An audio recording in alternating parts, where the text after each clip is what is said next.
بيان صادر عن القوات المسلحة اليمنية بسم الله الرحمن الرحيم قال تعالى يا أيها الذين آمنوا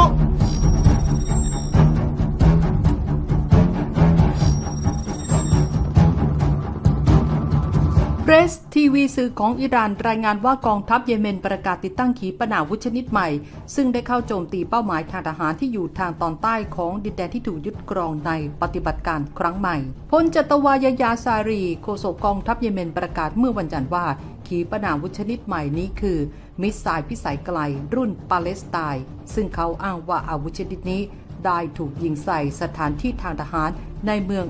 อัลรัชลาดหรือไอลัดขีปนาวุธชนิดนี้ถูกเปิดเผยเป็นครั้งแรกและปฏิบัติการดังกล่าวนั้นบรรลุผลสำเร็จกองกำลังเยเมนปฏิบัติการสนับสนุนปาเลสไตน์หลายครั้งนับตั้งแต่เดือนตุลาคมปีที่แล้วหลังจากรัฐบาลอิสราเอลเปิดฉากสงครามฆ่าล้างเผ่าพันธุ์ในฉนวนกาซาชาวปาเลสไตน์กว่า 36,470 คนส่วนใหญ่เป็นผู้หญิงและเด็กถูกสังหารนอกจากจะโจมตีเป้าหมายที่ตั้งอยู่ทั่วดินแดนที่ถูกยึดครองแล้วปฏิบัติการของเยเมนยังพุ่งเป้าไปที่เรือของอิสราเอลหรือที่มุ่งหน้าไปยังท่าเรือของอิสราเอลอีกด้วยซารียืนยันว่ากองทัพจะยังคงปฏิบัติการทางทหารต่อไปเพื่อสนับสนุนฉนวนกาซาและด้วยความเป็นน้ำหนึ่งใจเดียวกันกับชาวปาเลสไตน์ที่ถูกกดขี่จนกว่าการรุกรานจะหยุดลงและการปิดล้อมฉนวนกาซาถูกยกเลิกล่าสุดอิสราเอลได้โจมตีอาคารที่พักอาศัยในย่านอัลดารัตใจกลางฉนวนกาซาฆ่าชีวิตชาวปาเลสไตน์ไป3 ศพขณะเดียวกันมีเจ้าหน้าที่ตำรวจปาเลสไตน์8 นายเสียชีวิตหลังจากกองทัพอิสราเอลปฏิบัติการโจมตีทางอากาศย่านเดอีอาร์บาลาในฉนวนกาซา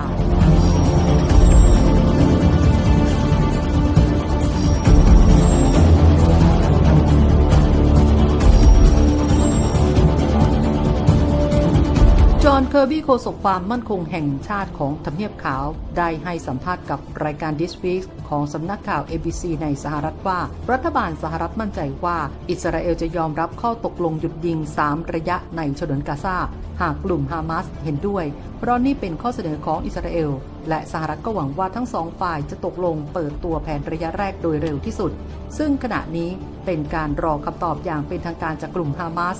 นอกจากนี้สหรัฐก็จะพยายามสร้างความมั่นใจให้กับอิสราเอลว่ากลุ่มฮามาสเสื่อมสลายลงไปมากจนไม่อาจจะโจมตีซ้ำได้แบบเมื่อครั้งวันที่7 ตุลาคมปีที่แล้วพวกเขาไม่มีความสามารถทางการทหารที่จะทำในสิ่งที่พวกเขาทำได้อีกต่อไปอย่างไรก็ดีนายกรัฐมนตรีเบนจามิน เนทันยาฮูของอิสราเอล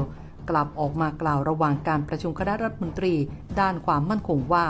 การยุติความเป็นปรปักษ์โดยไม่บดขยี้กลุ่มติดอาวุธปาเลสไตน์จะถือเป็นการยอมจำนนทั้งนี้อิสราเอลพร้อมที่จะพิจารณาการหยุดยิงชั่วคราวกับกลุ่มติดอาวุธในฉนวนกาซาโดยมีวัตถุประสงค์เพียงอย่างเดียวเท่านั้นคือการปล่อยตัวประกันแต่จะไม่ยอมหยุดสงครามกับกลุ่มฮามาสนอกจากนี้เนทันยาฮูยังวิจารณ์ถึงแผนสันติภาพ3 ระยะของสหรัฐว่า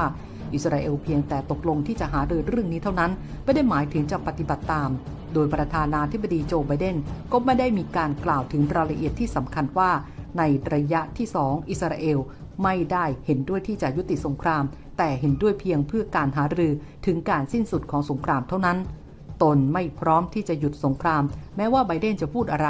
แล้วยังไงก็ไม่มีการตกลงกันว่าจะปล่อยตัวประกันได้กี่คนในระยะแรกด้วย